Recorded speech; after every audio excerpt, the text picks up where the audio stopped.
The latest challenge asked competitors to supply an imaginary testimonial for a high-profile figure that is superficially positive but contains hidden warnings to a potential employer. This was an exercise in the artful deployment of ambiguity, as displayed in Robert J. Thornton's L.I.A.R. The Lexicon of Intentionally Ambiguous Recommendations, a handbook for those who, whether out of kindness or fear of litigation, wish the precise meaning of their recommendations to remain opaque.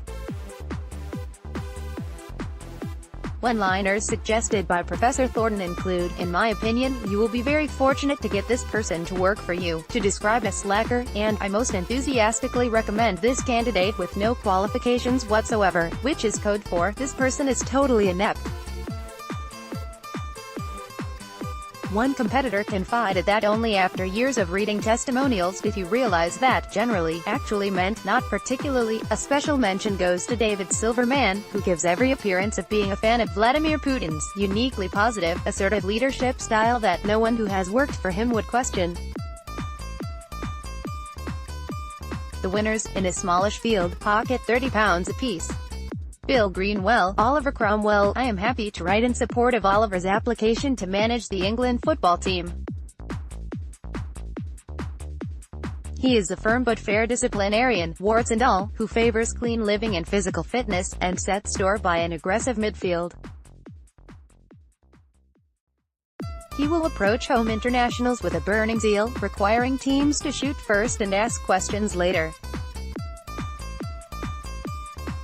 He is no fan of the cavalier player, and will tell any player who puts on airs and graces to use your head, chop chop. He likes a level playing field, but not the levelers. He has firm views on the staging of Sunday matches, and has a stock answer to those who address the subject. His policy on double substitution is from Matthew chapter 24 verse 40, "Then shall two be in the field, the one shall be taken, and the other left." He also understands the supreme penalty. Consider him keenly.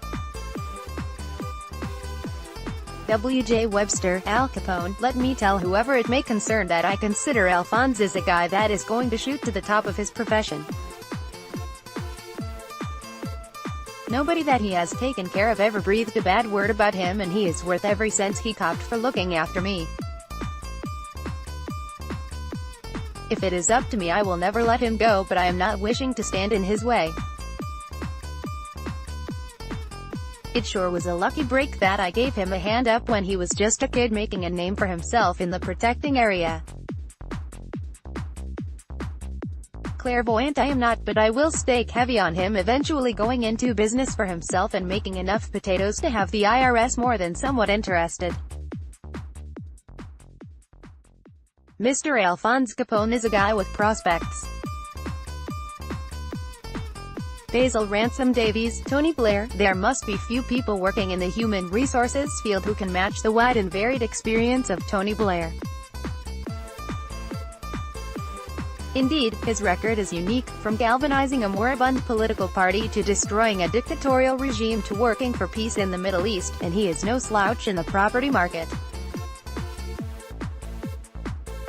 Versatile and charismatic, Mr. Blair is, above all, a leader.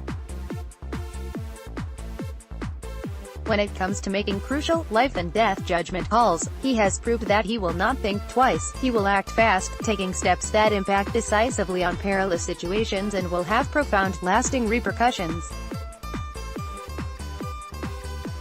He is a man of steadfast purpose whom no amount of patient reasoning or passionate protest will sway from his chosen path. At the same time, he has a human and spiritual side, a man who without shame avows his religious faith and personal virility. Adrian Fry, Charles Dickens. Charles Dickens is a compendium of men, any single one of whom I should heartily recommend. There is Dickens the journalist. Invite him to edit your publication and he will write it whole, correspondence column and all. Dickens the comedian will mimic your merest speech impediment to a T before long, before you are fully acquainted. Dickens the reformer will tear himself to shreds, expertly identifying social ills by which he is too moved to suggest a solution. Dickens the dramaturge finds a ready ally in Dickens the paterfamilias. No Gad's Hill Christmas is complete without theatrical entertainments in which no member of the family is deemed too young, old or reluctant to participate. Even Dickens the walker is indefatigable. Oh, the compendious hole, and you'll have nothing to lose but time to read Dickens the novelist who, residing quietly between hardcovers, is really the best of them all. Chris O'Carroll, Bill Cosby. It is a pleasure to recommend Bill Cosby for any work in the entertainment field. As a solo performer, he has a genius for transfixing an audience and having his way with them.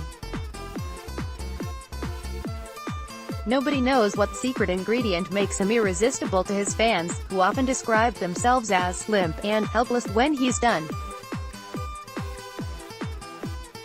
Furthermore, whenever Mr. Cosby is part of an ensemble effort, he makes a memorable impact on young performers and other protégés to whom he generously devotes time and attention.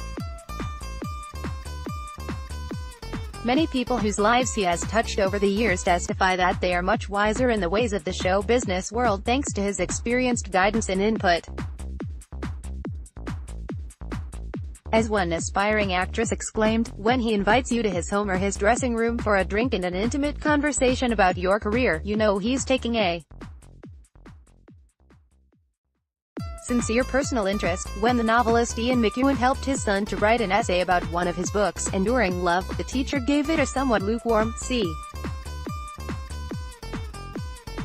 Your next challenge is to submit a school essay written by a well-known author, living or dead, about one of their works. Please specify email entries of up to 150 words to lucy@spectator.co.uk by midday on the 23rd of May.